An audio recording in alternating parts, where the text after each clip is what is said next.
The listening part of the occupational English test has 3 parts, and in each part you will hear a number of different extracts.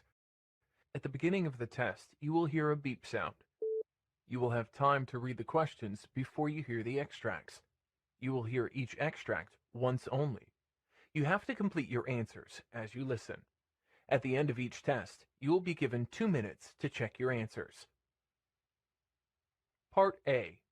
In this part of the test, you will hear 2 different extracts. In each extract, a healthcare professional is talking to his patient. For questions 1 to 24, complete the notes with the information you hear. Now, look at the notes for extract 1. You're an optometrist talking to a patient called Aidan Fitzpatrick, who has been experiencing blurred vision.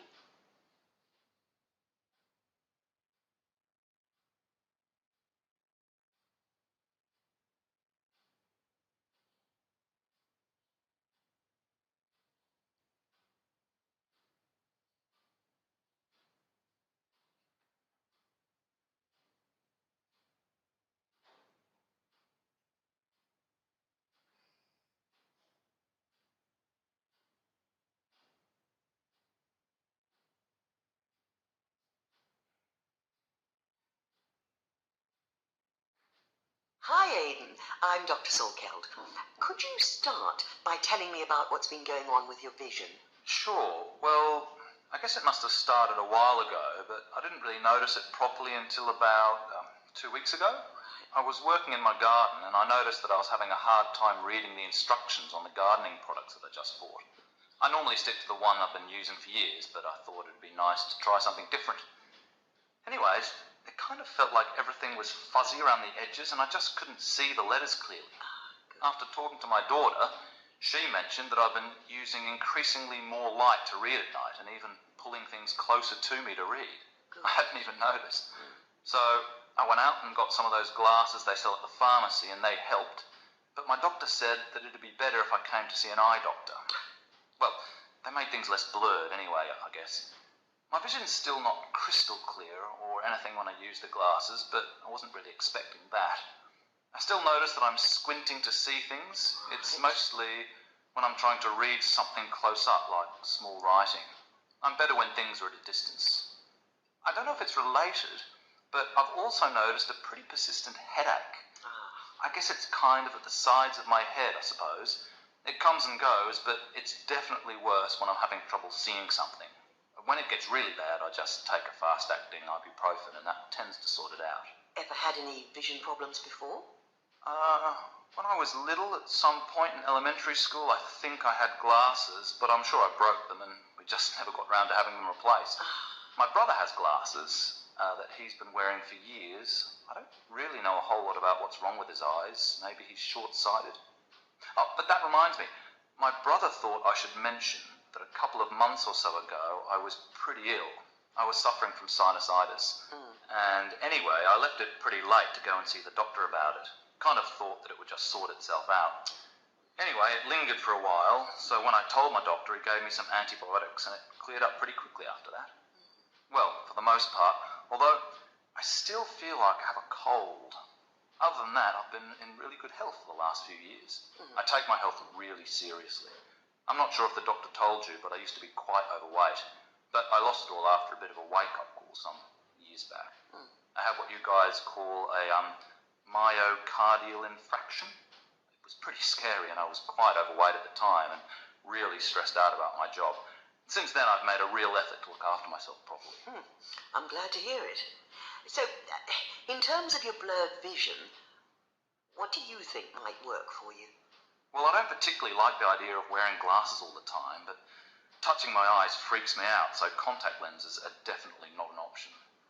I guess the best thing might be to just have glasses that I wear all the time, so I don't keep forgetting to put them on when I'm out somewhere, not at home. I've actually never had an eye test, so I should probably schedule one of those as the next step. I think that sounds reasonable. Let's do some tests to check out your eyes and go from there.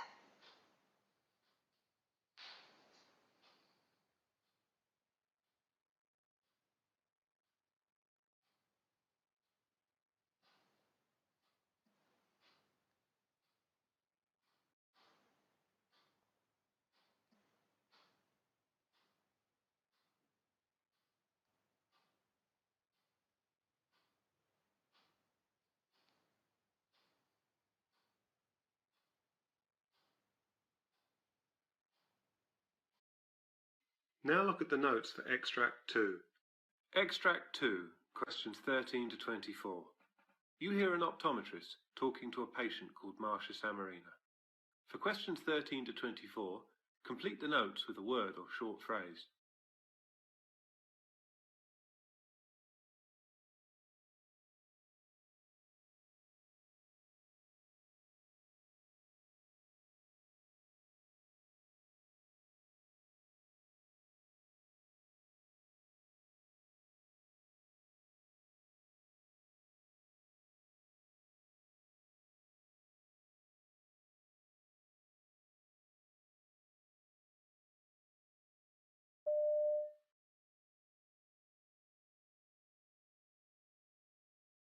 Now, Jane, just before we begin, can I start by asking you your age?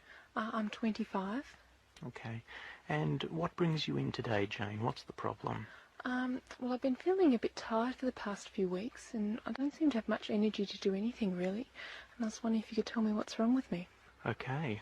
Well, tell me a little bit more about it. Well, I started to get tired about 4 weeks ago, and it's really Yes. persisted since that time. And I've actually had to stop playing netball because I've been so tired. When it started off, I had some aches and pains in my muscles, and but they seem to have settled down now, and it's really just the tiredness that's persisting. And I've got exams in a few weeks, and I'm really worried that I won't be able to study properly because I'm feeling so tired. I see. Goodness, that must be very distressing for you. Yeah, it's really worrying me. Yeah. What are you studying? I'm a social work student. I see. Well, tell me, apart from the aches and pains that you noticed initially with this illness, was there anything else in particular that you'd noticed? Well, it sort of started quite suddenly, really, and when it started, I had a bit of a cold, a bit of a Yes. blocked up head and a runny nose. And I actually went to the doctor at Student Health at the university, and he Yes. said I just had a virus and I didn't need any treatment and it would go away. And he didn't do anything else than that, really. Right, okay. So at the moment, just to let me clarify again, the main problem now is tiredness. All of the other symptoms have settled down. Yeah, just really tired and I can't do anything, really. Right, okay. Well, just before I actually start examining you, can I ask you a few just general questions before we get started, okay? What's your appetite and weight been like? My appetite's been fine. I've been eating the same amount and my weight's steady. Okay, and have you been running any fevers recently? No. 4 weeks ago when I had a bit of a cold, I thought I had a bit of a temperature then, but nothing now. Okay. And your bowel habits? I've been regular. Regular, that's good. All right, well look, I think at this stage I'd like to have a bit of a look at you, and we'll talk about things after that, okay? All right. All right. Right, Jane. Having had a look at you, I think really the major things that are noticeable are that you've got some scattered glands around your body, okay, those lumps that I felt in the neck, armpits and down in the groin regions, and you may have also noticed a bit of discomfort up in the left side of your abdomen high up when I was feeling. And Yes. that is the site of an organ called the spleen, which is also a type of gland which is also enlarged, okay? So what does that mean? I think all of these really point to some form of viral illness, quite possibly glandular fever. Okay. I was just going to ask as well, are you absolutely sure it's glandular fever?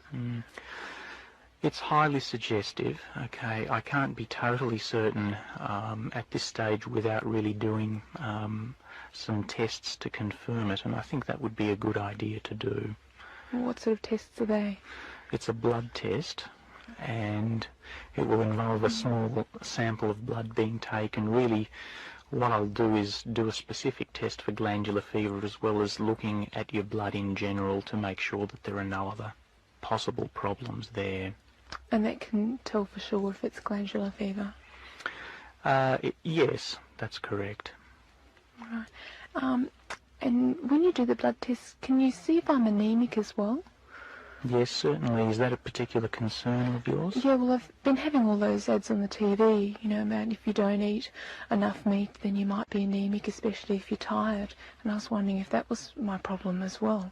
Okay, I mean, tiredness certainly can be one of the symptoms of anemia, and I think it's justified that you're concerned about it, particularly given the publicity that we've been having, but I can fairly confidently reassure you, just on having examined you, that that would be very unlikely in your case. Okay, but we can certainly run that test, and in fact I was going to run that test as a routine anyway. Oh, that's good. Right. What you need to do really at this stage is rest. Okay. There are no specific remedies that I can give you for this illness. We can't cure it. Your own body will cure it by fighting it off, but that will take a bit of time. How long exactly? Again, I can't be certain. Hopefully within the next week or two you'll be feeling a lot better, but that's something that we're going to have to keep an eye on. At home, really, you need to keep up your diet and keep up your fluid intake, and really we're going to have to organise to meet again and just make sure that this is slowly settling with time.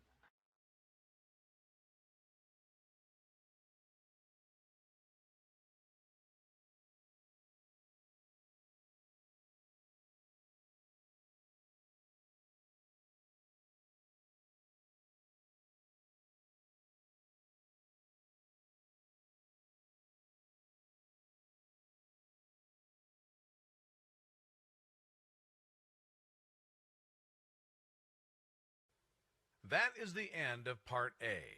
Now, look at Part B.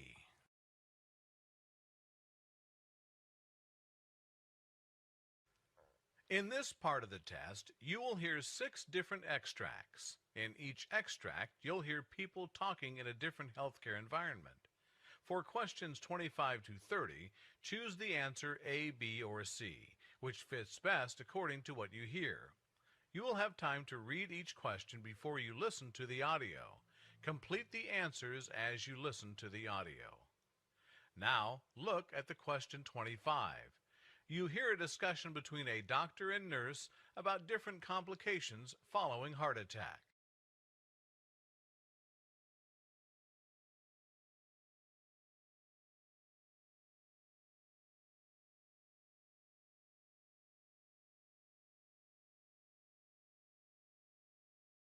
Hello, doctor. What types of complications are expected following heart attack? Well, there are 2 types of complications that can occur following a heart attack. The first problem occurs pretty much straight away, and the second complication occurs later on. Immediate complications following a heart attack are: arrhythmias is the immediate complications in which the heart beats irregularly, either too fast or too slowly. Cardiogenic shock is when the patient's blood pressure drops suddenly. Therefore, the heart cannot supply adequate blood for the body to function properly. Hypoxemia is the condition when the oxygen levels in the blood become too low. Pulmonary edema occurs when the fluid accumulates in and around the lungs. Deep vein thrombosis occurs when the deep veins of the legs and pelvis develop blood clots that either block or interrupt the flow of blood in the vein. Myocardial rupture occurs when the heart attack damages the wall of the heart. That has an increased risk of a heart wall rupture. Ventricular aneurysm is when a heart chamber called a ventricle forms a bulge.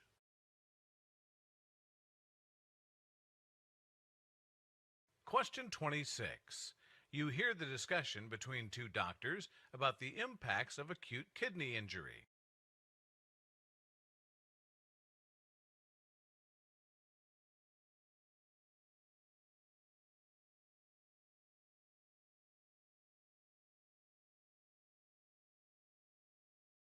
What are the impacts of acute kidney injury, doctor? Acute kidney injury is a common and severe complication of surgery, especially cardiac surgery.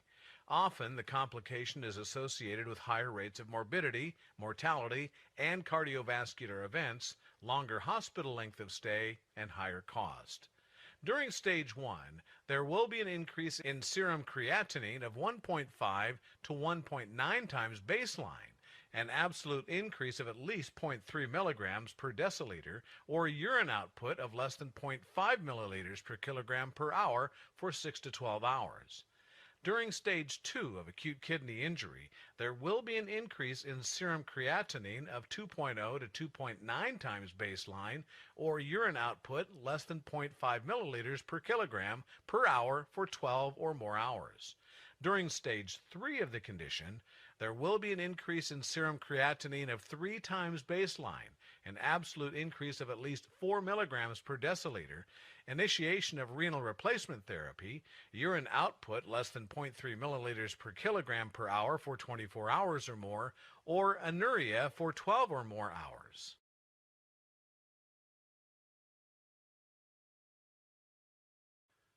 Question 27. You hear a discussion between two doctors about acquired melanocytic nevi.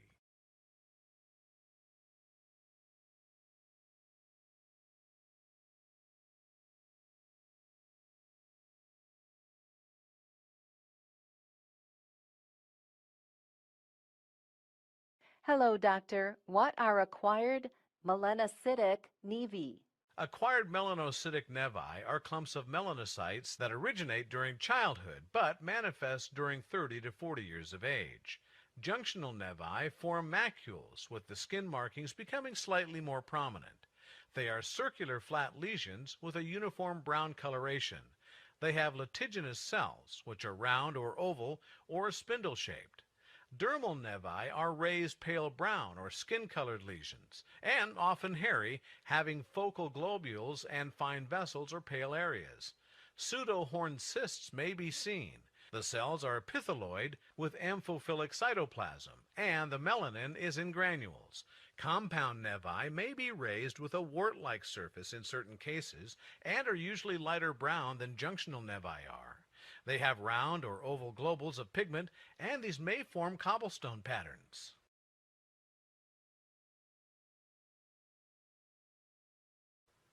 Question 28. You hear a discussion between a doctor and nurse about amblyopia.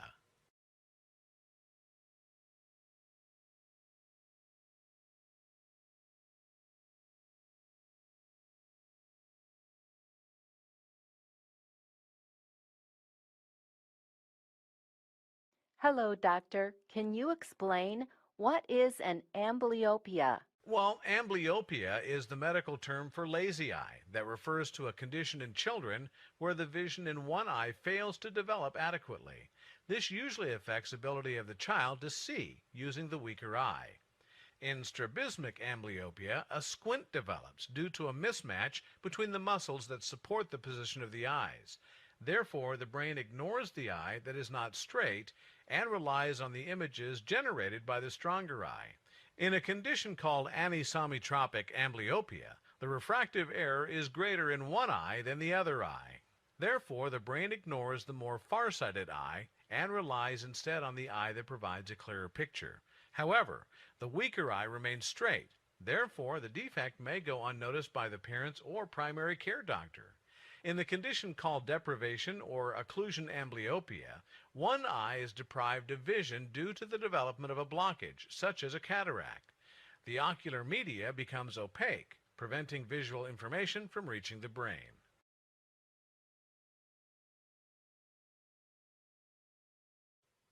Question 29. You hear a discussion about miliaria.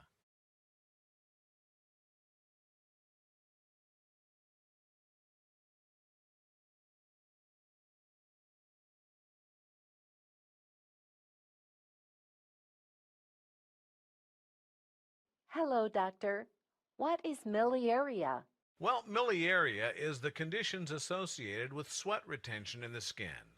When the flow of sweat is obstructed, the sweat stays trapped within the skin instead of moving out from the sweat glands to the surface of the skin, developing various symptoms and signs including skin lesions. Miliaria crystallina, also called pseudomina, describes sweat duct obstruction in the uppermost epidermis, where the sweat is retained to form subcorneal vesicles. These clear, non-inflamed, fluid-filled blisters and papules rupture easily, and even light rubbing can cause them to break. Miliaria rubra, also called prickly heat, and refers to the retention of sweat that moves into the middle layers of the epidermis and the upper dermis, resulting in itching and redness around the sweat pores. Miliaria pustulosa occurs when the miliaria rubra develops as inflamed pustules. Miliaria profunda occurs when the sweat moves from the ducts into the dermis. Hard, flesh-colored, painful papules develop that are much larger and more deeply located than the papules seen in miliaria rubra.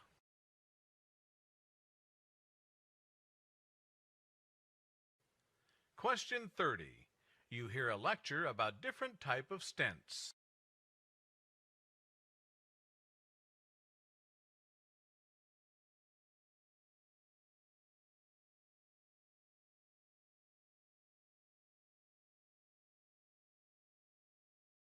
We see today what is stent and what are the different types of stents. Stent is a splint that is placed inside a duct, blood vessel, or canal temporarily to aid healing or relieve an obstruction. Primarily, they are used to keep narrowed blood vessels open and patent, to allow sufficient blood flow or bodily fluid. Coronary stents are a tubular, mesh-like device that do not have any embedded medications in them. Drug-eluting stents are coated with medications to prevent inflammation and retinosis of the artery on a long-term basis. A urinary stent is used to hold open the ureter in cases where it is narrowed. Ureters are long tubes that carry urine from the kidneys to the bladder, where it is stored until it is emptied. Urethral and prostatic stent is used to open up the narrowing caused by an enlarged prostate pushing against the urethra, preventing the normal outflow of urine. Peripheral vascular stents are used to keep blood vessels outside the coronary arteries open. Stent grafts are tubular devices made up of a special fabric that is supported by a rigid metal stent. These are mainly used for vascular surgeries, such as to repair abdominal aortic aneurysm. Stents can also be used to keep the food pipe of the esophagus open in case of esophageal constriction, and biliary stents can be used to maintain adequate drainage of bile into the intestine.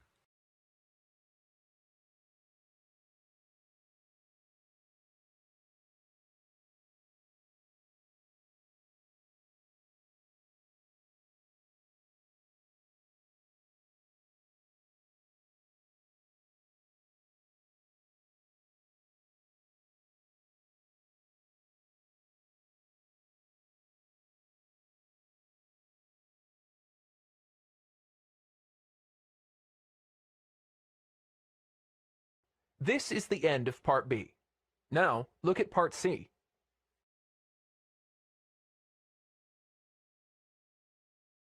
Part C. In this part of the test, you'll hear two different extracts. In each extract, you'll hear health professionals talking about specific aspects of their work.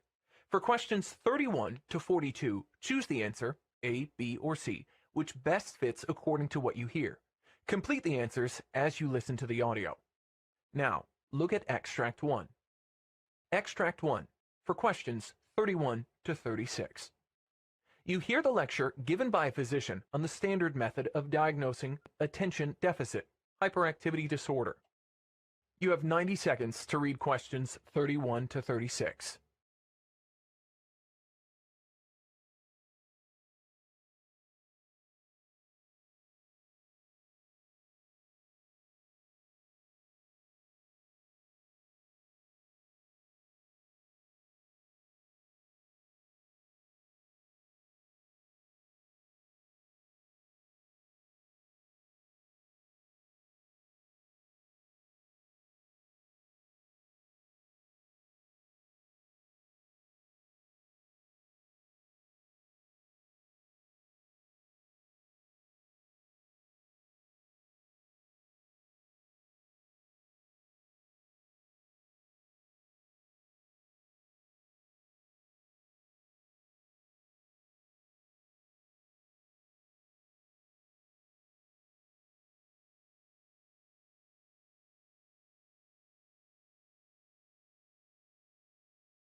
The standard methods of diagnosing and assessing attention deficit hyperactivity disorder used by mental health professionals is application of the criteria established in the Diagnostic and Statistical Manual for Mental Disorders that identifies 3 presentations of attention deficit hyperactivity disorder: combined presentation, predominantly inattentive presentation, predominantly hyperactive impulsive presentation. Functional neuroimaging, such as SPECT scanning, is considered an effective tool for researchers. Type 1. Classic attention deficit disorder. People with classic attention deficit disorder have reduced blood flow in their brain area of the prefrontal cortex, cerebellum, and basal ganglia.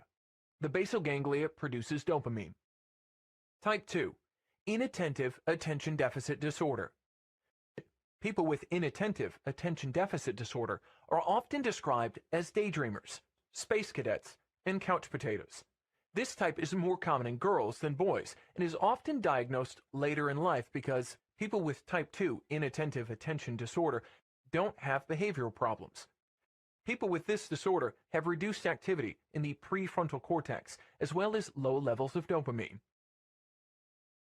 Type 3. Over-focused attention deficit disorder. People with over-focused attention deficit disorder have a deficiency of dopamine and serotonin. The aim of treatment is to increase both these neurotransmitters, the nervous system's chemical messengers. Type 4. Temporal lobe attention deficit disorder. People with this type might see or hear things that are not there, and learning and memory problems may be present. The patients will have irregularities in their temporal lobes and less activity in the prefrontal cortex part of the brain.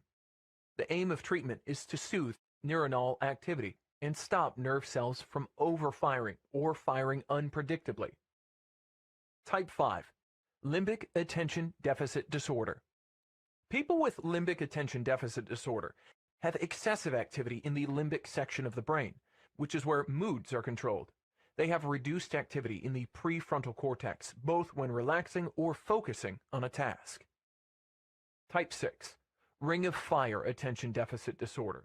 People with ring of fire attention deficit disorder have an overactive brain. There are excessive amounts of activity in the central cortex and other areas of the brain. Type 7. Anxious attention deficit disorder. People with anxious attention deficit disorder have high levels of activity in the basal ganglia that aid in making dopamine. This differs from the majority of the other attention deficit disorder types, which have low activity in this part of the brain.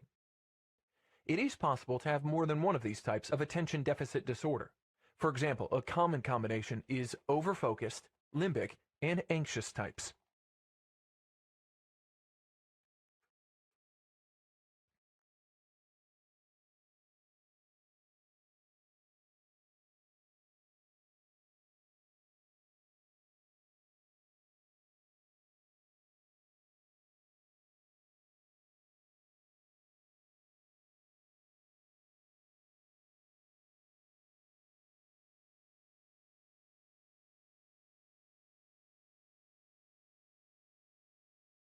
Now turn over and look at Extract 2. Extract 2, questions 37 to 42. You hear a presentation in which a researcher called Dr. Milan Petricevic is talking about the relationship between new technology and medicine in the future. You now have 90 seconds to read questions 37 to 42.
Hi, I'm Dr. Milan Petricevic, and today I'd like to talk about the future of medicine, particularly in relation to the current technological revolution. To many of us, it seems inevitable that medical robots, automation, and artificial intelligence will replace many jobs in healthcare. Surgical robots are becoming increasingly more precise, and right now, man-sized robots can lift and move patients and transport them throughout a hospital. Silicon Valley investor Vinod Khosla once said technology would replace 80% of doctors because machines will be more accurate, objective, and cheaper than the average doctor. He added that eventually we won't need doctors at all. However, I disagree. Instead, I think technology in some specialties will finally allow doctors to focus on what makes them good physicians, treating patients and innovating, while automation does the repetitive part of the work. So let's look at some examples of how different areas of medicine will benefit from current technological advances. Take general practitioners as an example. Many doctors choose this specialty today because they have a chance to make a long-term impact on someone's life. And it's true that GPs enjoy tremendous trust from their patients.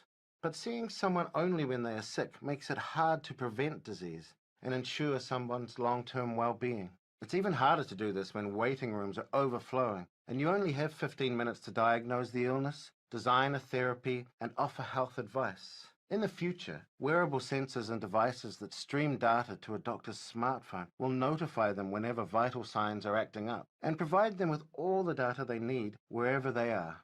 These devices will also ensure doctors only treat patients who really need professional care, making it possible to offer simple treatment advice remotely.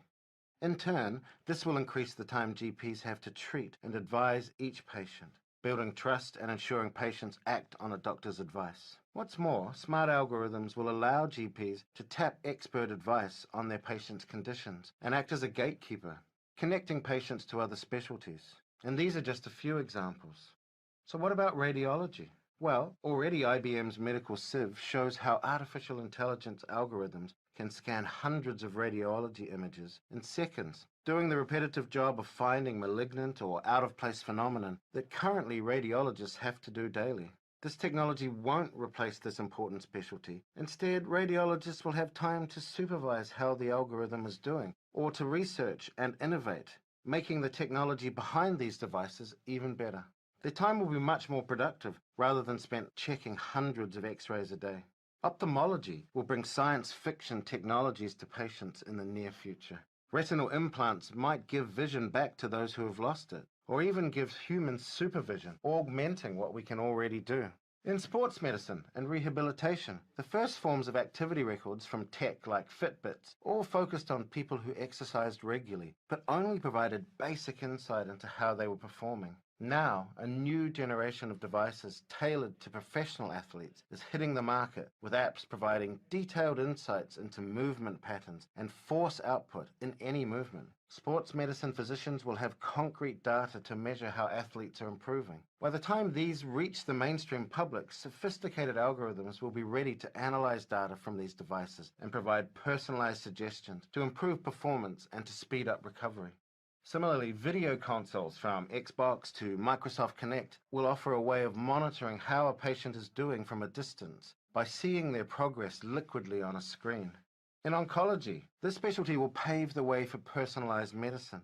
Even now, oncologists customize therapies to a patient's genetic background and their tumor's molecular makeup. Cheaper genome sequencing and measuring blood biomarkers are speeding up this process, with companies like Grail working on fluid biopsies which could filter tumor cells from blood samples. Tumors could soon be diagnosed earlier and analyzed without costly surgery. What's more, artificial intelligence could soon be used to help oncologists understand and even cure cancer. Already, IBM Watson obtains all the relevant information from millions of studies about a patient's case and makes suggestions for treatment plans most likely to work. In the meantime, patients are better informed about the disease thanks to social media communities of fellow patients. These signs all point to a bright future for oncology in partnership with new tech innovations. So what does this all point to? Well, my conclusion would be that, all in all, many jobs will be taken over by robots and automation in the coming years, but at the same time, amazing opportunities will also emerge, especially in medicine. These will require physicians to acquire new skills and improve their existing ones. In my opinion, the majority of specialties will have more time for patients and better insight into disease.